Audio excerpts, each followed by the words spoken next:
This week, here's how to adopt a child. Attend your local church and tell your priest that you're thinking of adopting a kid. Keep telling him that he needs to help you, and eventually he'll let you out with him on one of his hunts. And if you perform well in the urban bush beating, maybe he'll let you keep one for yourself. Find a family with lots of children and repeatedly send letters offering to adopt one of the children.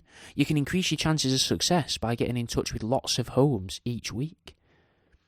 Take up a job in a school and try to find out which kids are being abused at home. Then, off your olive branch, and now you can sweep them off their feet in a completely platonic way and give them a better life.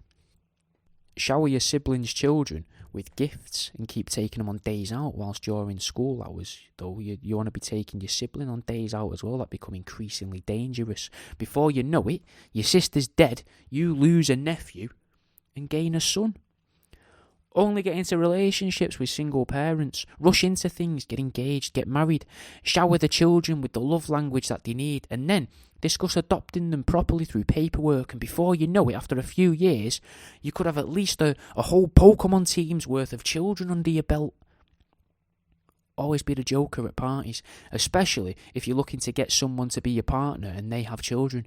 They don't want someone who takes themselves too seriously. A lot of single parents are looking for someone that's comfortable fooling around with their kids. You could start classes aimed at children. Call it something like an arts and crafts class called Young Procreators, or an outdoor gymnastics class called Rolling in the Hay. It's a great way to meet parents, and you can woo the parents, then you're halfway to adopting the kids and starting your own little family together. Strictly speaking, you can adopt someone as your child, even if they're still an adult. So just go and find some homeless people and see if you can talk them into being your adopted children.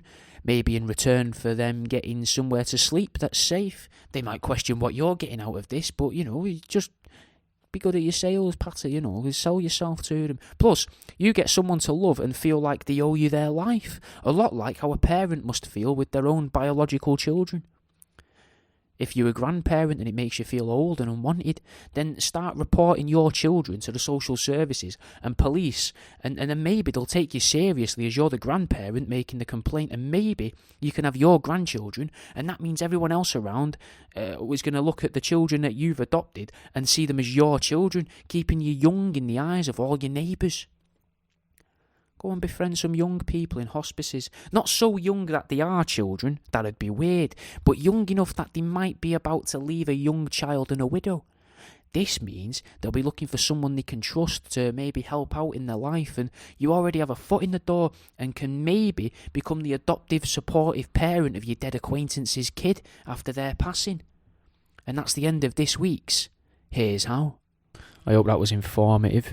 If you want to hear more, find the Patreon, patreon.com/worldaroundyou. There'll be a link below. There's stuff on my website, books and taxidermy and that and all, and new shirts and that's all sorts, mate, worldaroundyou.com. See you in a bit.